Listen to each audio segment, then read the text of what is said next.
morning, ladies and gentlemen.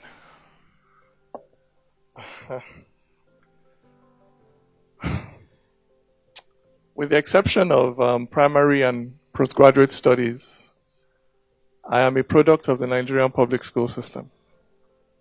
In fact, I remember that when I was writing my common entrance exams, it was my aspiration and the aspiration of my classmates and friends to gain admission into a federal government college. Imagine that our biggest dreams as children 30 years ago was to get into public school. Because to come home with an admission letter from, say, Ijaniki or King's College, or FGC Azare or Bomosho or Kigwe, was to join a very distinguished club that included our elder brothers and sisters, our bigger cousins, our aunties and uncles, our mothers and fathers, even our grandparents in some cases.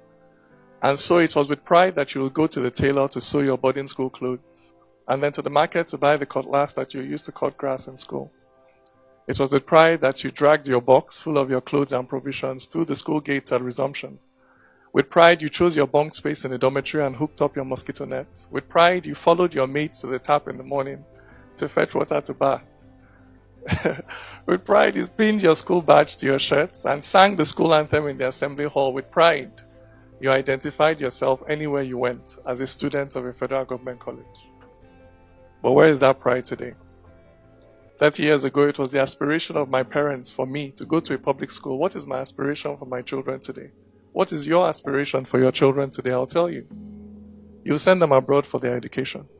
And if you cannot afford to do this, you send them to a private school. And if you cannot afford to do this, then you very reluctantly consider the Nigerian public school. So in 30 years, our public schools have gone from being the first choice for our children to being the last. To me, this is one of the saddest commentaries on the state of governance in our country over the last 30 years. And this trend worries me more than what is happening in the northeast or in the south-south. It worries me more than the state of our roads or the epileptic nature of power supply in this country, and I'll tell you why. Firstly, education, particularly when it is generally accessible, is a bridge builder. For the public school system is often the scene of very many important social firsts. It may be the first time the child of the rich will share a bunk bed with the child of the poor. It may be the first time a Christian will share a desk in class with a Muslim. It may be the first time a boy born and bred in Aba will be best friends with a boy born and bred in Zamfara, so that they will jump fence together, cut grass together, wash toilet together. And so 40 odd years later, when this boy from Zamfara, now a man, hears one of his colleagues in the office maybe say, you know how all these Igbo people are, they're all the same. He's able to interject and say, no, I went to Federal Government College in Enugu, and my best friend there was Chinedu. So no, that is not how all Igbo people are. I tell you, the future of a multicultural nation like ours depends on interjections like this in everyday conversations up and down this country. Secondly, education, particularly when it is secular and broad-based, helps to create shared social perspectives. But in this country where it is not possible to choose or change your own tribe, education creates a brand new tribe, one that can be freely chosen by anyone regardless of their background. And what tribe is this? The tribe of those who value knowledge, who respect empirical data, who defer to superior arguments, who are lifelong admirers of reason. For now you know that HIV/AIDS cannot be cured by having a bath, and that it is the competence, not the ethnicity of a pilot that flies the plane. Now you know that meningitis is a disease of the body, not of the soul, but that the soul can be diseased with ailments like tribalism and bigotry. It is education that gives you this capability to recognize and respect what is a fact in all cases, regardless of the faith or the tribe or the social background of the person that points out that fact to you.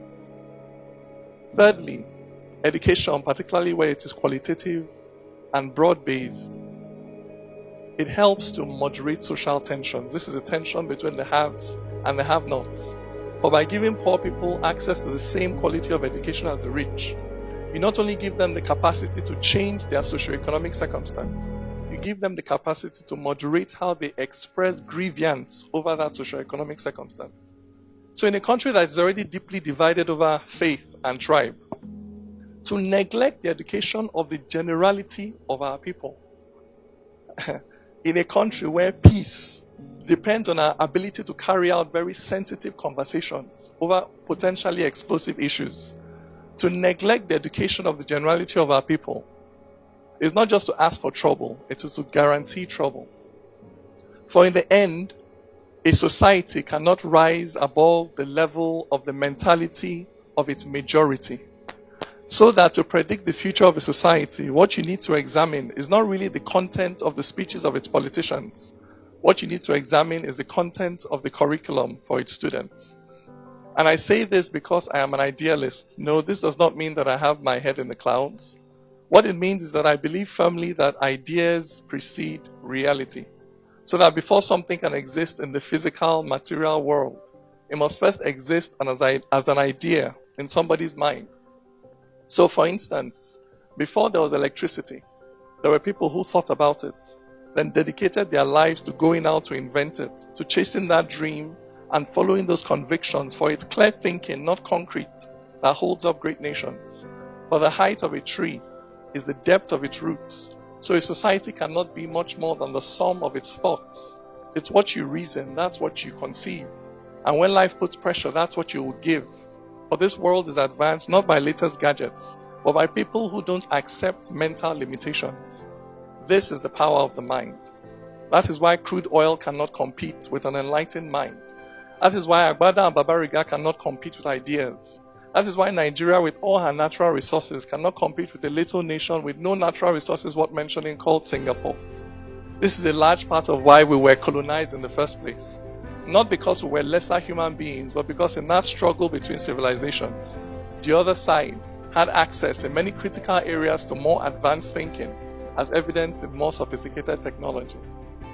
And this is why that poet, prophet, philosopher by the name of Bob Marley once urged us to emancipate yourselves from mental slavery. None but ourselves can free our minds. Imagine it. In Nigeria, where election campaigns are dominated by debates and not slogans, where you can no longer purchase the votes of that woman by shoving a mudu of rice into her hand, where she'll say, no, Mr. Politician, keep your rice. Just help me answer one simple question. How do you intend to balance the budget?